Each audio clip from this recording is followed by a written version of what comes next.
বকরে তুমি কোন মায়ের পুরি কই গালি দাও? আরে যুবক, তুমি মনে করতে পারো মাকে তো ফেলে রাখছি খুবনি গ্রামের এলাকায়, আমি তো ঢাকা শহরে থাকি, টাঙ্গাইল শহরে থাকি, আমি তো মানিকগঞ্জ জেলা প্রপারে থাকি, শহর প্রপারে থাকি, আমি অনেক দূরে থাকি। আমার মাও কি আমার বিপদের খবর জানে? আমার মাও কি আমার খবর রাখতে পারে নাকি? বাজানরে কবি বলেছেন, বনে থাকে বনবাদুরি, বাচ্চা ঝুলে তার বুকে, তবু মায়ে বাচ্চা বলে না, পড়লে হাজার দুঃখে। বিদেশেতে যদি কেউ সন্তান মারা যায়, পশুপক্ষী না জানিতে জানে তাহার মা। কথা বলেন ঠিক না ব্যাঠি? দেখেন বাদান কেমন করে মা জানে।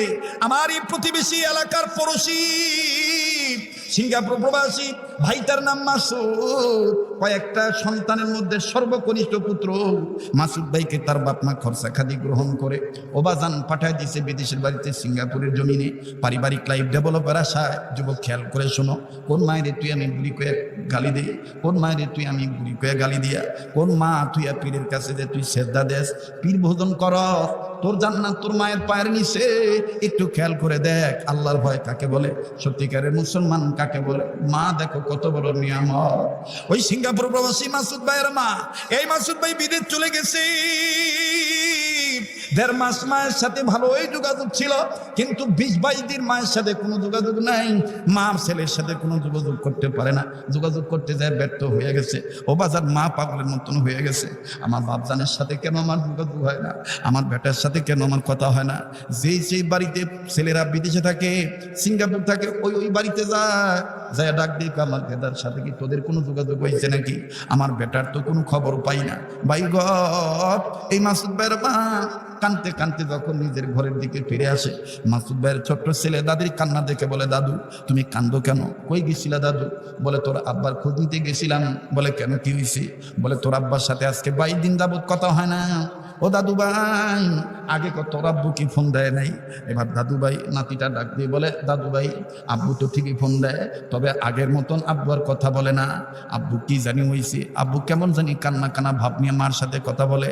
বলে আগে বলো দাদু তোমার কি হয়েছে, তুমি কান্দো কেন? মা ডাক দিয়ে কয়, দাদু ভাই তোর আব্বাকে নিয়ে 20 দিন আগে আমি খুব একটা খারাপ স্বপ্ন দেখছি। এই খারাপ স্বপ্ন দেখার পর থেকে তোর বাপের সাথে আমার আর যোগাযোগ হয় না। যাকে দাদু ভাই, আজকে তুই আমারে ওয়াদা দিতে পারবি নাকি? ও দাদু, তোর আব্বা যখন ফোন দিবি, তোর আব্বার মোবাইলটা আমার কাছে এনে দিবি। তোর মা বাধা দিলে মাকে বলে দিস, মা দাদি আব্বার কাছে কিছু চাইবে না, শুধু জিজ্ঞাসা করবে আব্বার শরীরটা কেমন।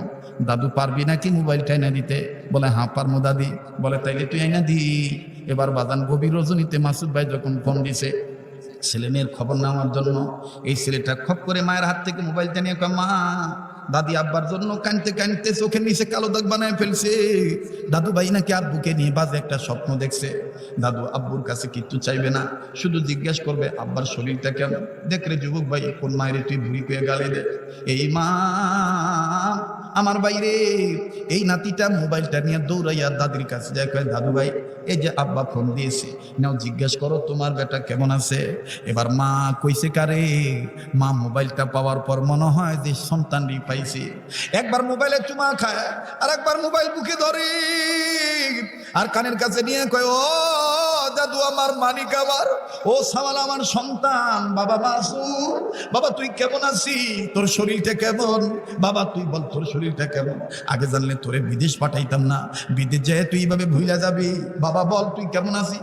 মাসুদ ভাই মায়ের কান্নার আওয়াজ শুনে মাসুদ ভাই কান্দার ডাকবে, কান্নারে আগে বল তুই কি হয়েছে, তুই কান্দিস কেন?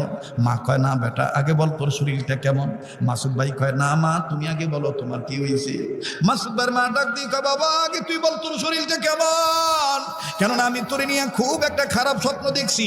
ও বাবা, ওই স্বপ্নটা দেখার পর থেকে আমার আর ভাল লাগে না, আমি খায়াও শান্তি পাই না, ঘুমায়ও শান্তি পাই না। বাবা আমার ভিতরে কেমন জানি আগুন জ্বলি। সোনার বাপ আমার বেটা আমার, বল বল বেটা তোর শরীর দেখে বল। মাসুদ ভাই বলে, মা তুই কি স্বপ্ন দেখছিস আগে বল। মা ডাক দিকে, বেটা রে আমি তোরে নিয়ে স্বপ্ন দেখছি বাবা, তোর 2টা পায়ের একটা পাও ভাঙ্গা গেছে বাবা, বাবা তোর পায়ে ব্যান্ডেজ বাঁধা, বাবা তোর পাটা ঝুলে রাখছি। বাবারে তুই এই টানা পাও নিয়া, এই ঝুলন্ত পাও নিয়া বাবা চলাফেরা করতে পারিস না, আব্বু আম্মু কইয়া খালি চিল্লাস কান্নাকাটি করো। বাবা আমি এটা স্বপ্নে দেখছি, আগে বলতো সোনার বেটা আমার তোর শরীরটা কেমন।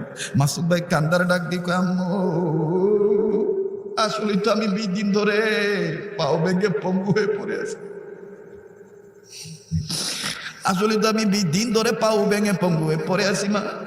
মা ডাক দি বাবা রে, কেমন করে তুই পাও ভাঙছিস একটু কনা বাবা।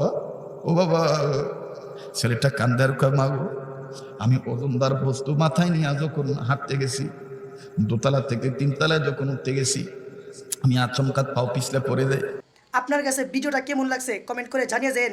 ভালো লাগলে একটি লাইক দিয়ে যেন। আর এরকম সুন্দর সুন্দর ভিডিও পাওয়ার জন্য আমার ইউটিউব চ্যানেলটা সাবস্ক্রাইব করে রাখবেন আর ফেসবুক পেজটা ফলো করে রাখবেন। তো সবাই ভালো থাকবেন, সুস্থ থাকবেন। আসসালামু আলাইকুম রহমতুল্লাহ।